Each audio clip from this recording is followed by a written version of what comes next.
Change कीजिए,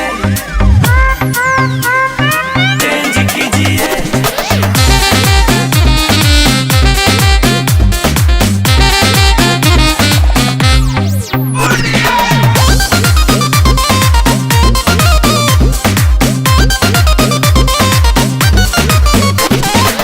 मन जोग दुल्हा तुम ही तो पसंद हो, छोड़ूंगी ना साथ चाहे कोई रे जान हो।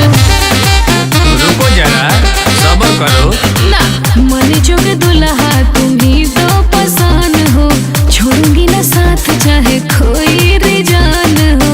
समझे?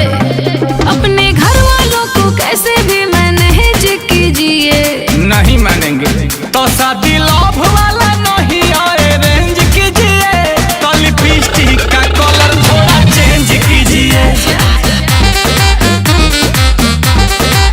कि चॉकलेटी नहीं पिंक ऑरेंज कीजिए।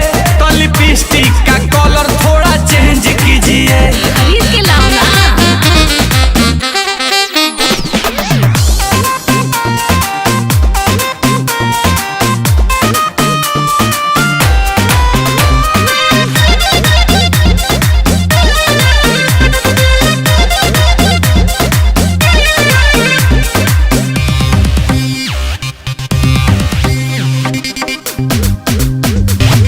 चाहती हूँ मैं तुमको तुमसे भी ज्यादा, अपना बताओ इरादा। आयो दादा, तुझको मैं अपना बना के रहूंगी, मेरा ये है तुमसे वादा। पहले थोड़ा खुद को अपडेट कर लो, चलो नहीं तो अकेले कभी भेंट कर लो। मेरे ईगो को ना ऐसे चैलेंज कीजिए, क्या समझे? तो शादी लव वाला नहीं आए, रेंज कीजिए। तो लिपस्टिक का कलर थोड़ा चेंज कीजिए, चॉकलेटी नहीं पिंक ऑरेंज कीजिए। तो लिपस्टिक का कलर थोड़ा चेंज कीजिए।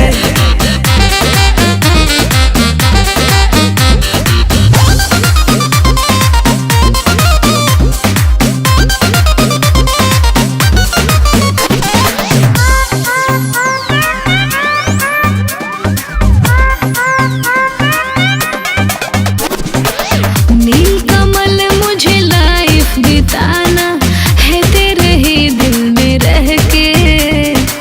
चाहत तो है, अच्छा जो चाहिए वो दिला दूंगी तुझको, मैं अपने डैडी से कह के। कीमत पे कोई गनीमत नहीं, बात करूं घर में इतनी हिम्मत नहीं। मेरे साथ अब खुद को इंगेज कीजिए।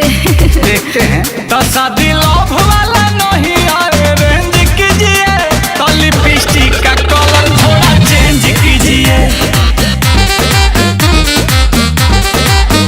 चॉकलेटी नहीं पिंक ऑरेंज कीजिए। तो लिपस्टिक का कलर थोड़ा चेंज कीजिए। I am ready. ब्लैक चलेगा? हटाओ हटाओ, करिए एकदम नहीं।